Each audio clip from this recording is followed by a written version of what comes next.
Okay, this is one of the greatest gamblers of all time in action, but tonight he's sitting in jail thanks to the action of an East County casino determined to put a stop to an accused cheater. We cannot talk about gambling without mentioning the greatest gambler of all time, Archie Karas. In the world of gambling, Archie is not just famous for winning $40 million from an initial investment of only $50, but also for how he lost it all. How he went from the streets to become one of the richest gamblers alive to back to the streets again is a story that we cannot forget. On November 1st, 1950, on the small Greek island of Cephalonia, Archie Karas was born. Archie's father was a construction worker and did not make enough money to keep food on the table. Needless to say, life was not easy for the Karas family. Archie's father always encouraged him to follow in his steps, but Archie was never a fan of the physical exhaustion that came with the job. So he found another way to make money, by playing marbles. On some days, Archie could win 3 dramachas from his game, which was more than enough to buy a loaf of bread. It was these games of marble that laid Archie's foundation for a legendary gambling career. Given his father's circumstances, it was not a surprise that Archie's relationship with his father was a bit rocky. They had a lot of disagreements, and hence his house was always full of tension. This instilled the desire for a better life and to escape his home and the troubles that came with it. Archie decided to leave Greece to chase the American dream. He got a job as a waiter on a ship, and when that ship traveled to the United States, Archie traveled with it. He landed in Portland, Oregon, after which he made his way to Los Angeles. Upon arriving in Los Angeles, Archie took up a job as a waiter to support himself. Right next to the restaurant where he worked was a poker room. This was where Archie learned the art of poker. Ever since the beginning, Archie was a natural at the game. It didn't take him much time to get good at the nitty-gritty that is poker.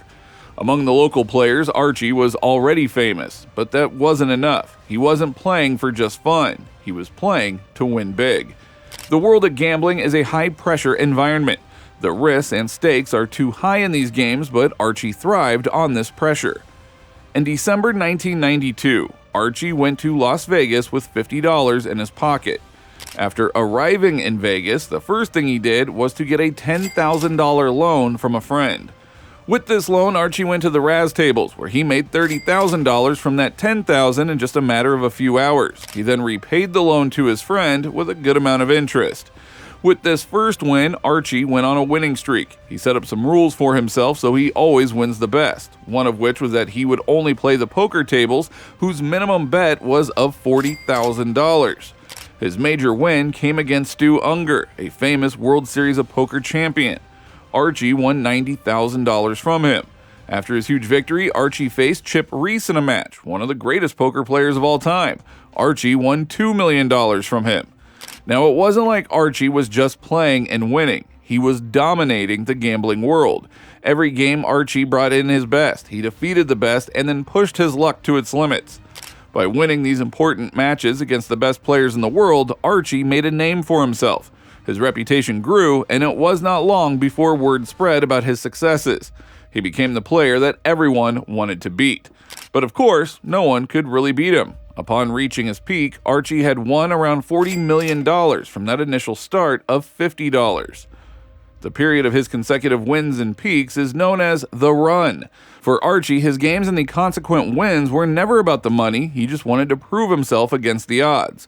But success doesn't last long, and that is what happened with Archie. After making a $40 million fortune, Archie eventually started to lose it all. He had a fearless approach when it came to gambling, but that started to stab him in the back. Due to his boldness and overconfident nature, he always gambled with high stakes, thinking that he could beat the odds like always and win every game. However, that was not the case. Eventually, Archie's luck ran out. Since he had won so many poker games and was practically undefeatable in the game, no one really wanted to face him in a challenge and lose their money. He had no opponents to play with, which made him shift his focus to other games. For Archie, that proved to be a stupid decision. The downfall started when Archie lost $11 million in a single craps game. Not long after, he lost another $17 million in baccarat. In 48 hours, Archie had lost $30 million. However, there was still $10 million left, and a gambler's a gambler. So instead of investing the money elsewhere to make some profit, Archie started playing more baccarat to make up for his losses. Unfortunately, 2 months later, Archie lost the remaining $10 million as well. Now, the lesson here is pretty simple. No matter how skillful or intelligent of a gambler you are, it does not change the fact that gambling is a risky business, and oftentimes the house wins in the end. Archie didn't just lose financially, he also suffered a personal crisis. Imagine once being hailed as the king of gambling and poker only to fall from the throne and have the same people that once chanted your name now see your losses. Unfortunately, Archie's troubles did not end with just losing his fortune and status as a gambling legend. He was also labeled a cheater, after which he had to go through so many legal inquiries that gradually lost him his reputation in the gambling world. It all started when Archie was caught marking his cards at a game of blackjack in California. What he was doing was changing the appearance of the cards in such a way that only he would recognize it. This gave him an unfair advantage over the rest of the players in the casino. However, his trick was not successful as he was caught by the casino security through the security cameras. They had clearly seen him using a gambling chip filled with dye to mark the cards. Alas, Archie's career as a gambler was over. Archie was arrested and faced charges of cheating and burglary. The case was brought to court, but that wasn't even the worst part. He was placed in Nevada's Black Book, which banned certain people from all gambling activities in that state's casinos. Hence, Archie's gambling career in Nevada ended. Now, despite Archie being labeled a cheater and losing all of his money, he is still regarded as one of the most legendary figures in the world of gambling. We can't just leave him out when we mention iconic gamblers like Nick the Greek. At the moment, Archie resides in Las Vegas. He has a strong connection with his family, who still lives in Greece, and he talks to them on the phone regularly and also visits Greece at least once a year. Archie always kept his family close. Even though he had to leave them to come to the US, he often brought his mother, Mariana, to Las Vegas to witness his games during his peak. These visits lasted at least up to 6 months. Now, even though he might not be a gambler today, Archie's story has inspired authors and filmmakers. Michael Connick wrote all about his gambling tricks in an article for Cigar Aficionado. This is not the only work by Connick about Archie. He also included a feature on him in his book titled The Man with the $100,000 Breasts, a book about the gamblers of Las Vegas. He also made a special documentary about Archie and Stu Unger called THS Investigates: Vegas Winners and Losers. During the World Series of Poker in 2008, Archie and Tony G were interviewed by Tiffany Michelle.